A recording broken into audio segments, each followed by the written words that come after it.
Gaza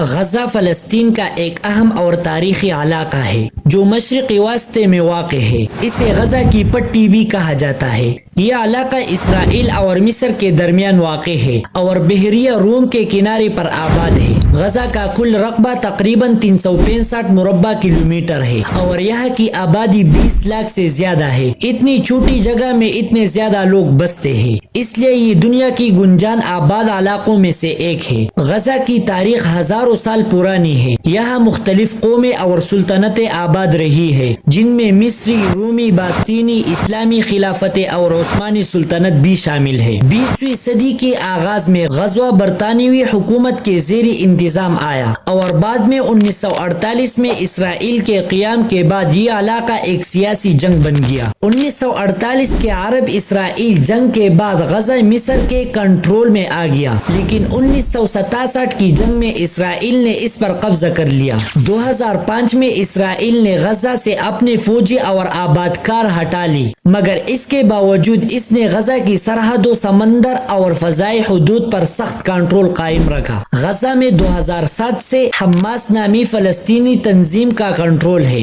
Hamas کو کئی مغربی ممالک ایک شدت پسند تنظیم سمجھتے ہیں، جبکہ فلسطینی عوام کی بڑی تعداد سے آزادی کی جدوجہد کرنے والے تنظیم مانتی ہے۔ حماس اور فتح یعنی ایک اور سلطنتی جماعت کے درمیان اختلافات کی وجہ سے فلسطینی کی حکومت دو حصوں میں بٹ گئی ہے۔ مغربی کنارے ویسٹ بینک پر فتح کی حکومت ہے اور غزہ پر حماس کی۔ غزہ کو اسرائیل اور مصر کی جانب سے ناکہ بندی یعنی بلوکیڈ کا سامنا ہے، جس کی وجہ سے یہاں زندگی بنیادی وسائل کی شدید قلت ہے۔ بجلی، پانی، دوائیاں اور خوراک کی کمی روزمرہ کی معمول بن چکی ہے۔ لوگ کئی گھنٹے بغیر بجلی کے رہتے ہیں اور ہسپتالوں میں ضروری ساز و سامان کی شدید کمی ہے۔ غزہ کی معیشت بری طرح تباہ ہو چکی ہے۔ یہاں بے روزگاری کی شرح 45% سے زیادہ ہے اور نوجوانوں میں یہ شرح 60% تک پہنچ چکی ہے۔ زیادہ تر لوگ اقوام متحدہ یا دیگر بین الاقوامی امدادی اداروں پر انحصار کرتے ہیں۔ غزہ کے لوگ ماہی گیری، زراعت اور چھوٹی کاروبار سے روزی کماتے تھے، لیکن ناکہ بندی اور بار بار کے اسرائیلی حملوں کی وجہ سے یہ شعبے بھی تباہ ہو چکی ہے۔ غزہ ایک مستقل انسانی بحران کا شکار ہے۔ اقوام متحدہ اور دیگر انسانی حقوق کی تنظیم بار بار کہہ چکی ہے کہ غزہ دنیا کی سب سے بڑی کھلی جیل بن چکا ہے، جہاں لوگوں کی نقل و حرکت، روزگار، تعلیم، صحت اور زندگی کے دیگر شعبے شدید متاثر ہے۔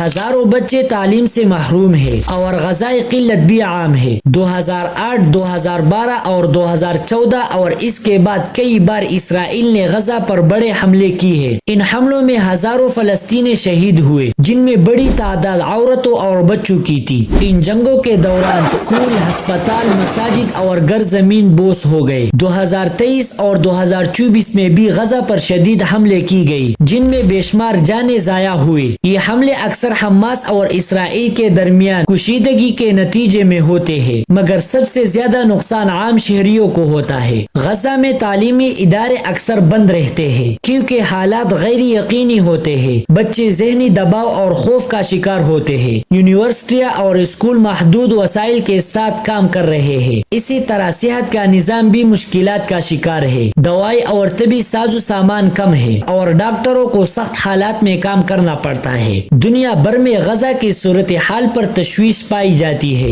کئی ممالک اور انسانی حقوق کی تنظیم اسرائیل کی پالیسیوں پر تنقید کرتی ہے اور غزہ کے لیے امداد فراہم فرماتی ہے، تاہم بڑی طاقتوں جیسے امریکہ اور یورپی یونین کا رویہ متوازن نہیں ہوتا۔ وہ اکثر اسرائیل کی حمایت کرتے ہیں، جس کی وجہ سے مسئلہ مزید گمبھیر ہو جاتا ہے۔ مسلمان ممالک خاص طور پر ترکی، قطر اور ایران نے غزہ کے لوگوں کی مدد کی کوشش کی، مگر مجموعی طور پر اسلامی دنیا بھی غزہ کی مدد مؤثر کردار ادا نہیں کر پائی۔ ان تمام مشکلات کے باوجود غزہ کے لوگ بڑے ہمت اور حوصلے کے ساتھ زندگی گزار رہے رہے ہیں، وہ تعلیم حاصل کرنے کی کوشش کرتے ہیں، اپنے گھروں کو دوبارہ تعمیر کرتے ہیں اور دنیا سے انصاف کی امید رکھتے ہیں۔ بچوں کی آنکھوں میں خواب ہے، نوجوانوں میں جذبہ ہے اور بوڑھوں کے دل میں دعا ہے کہ ایک دن امن آئے گا، آزادی ملے گی اور ان کی نسل عزت سے جی سکے گی۔ غزہ صرف ایک علاقہ نہیں بلکہ ایک کہانی ہے، جدوجہد، قربانی، ظلم اور امید کی۔ دنیا کو چاہیے کہ وہ غزہ کے مظلوم لوگوں کے لیے آواز بلند کرے، انصاف قائم کرے اور انسانی حقوق کا احترام کرے۔ غزہ کے بچے، عورتیں اور مرد بھی اسی دنیا کا حصہ ہے اور انہیں بھی جینے کا حق حاصل ہے۔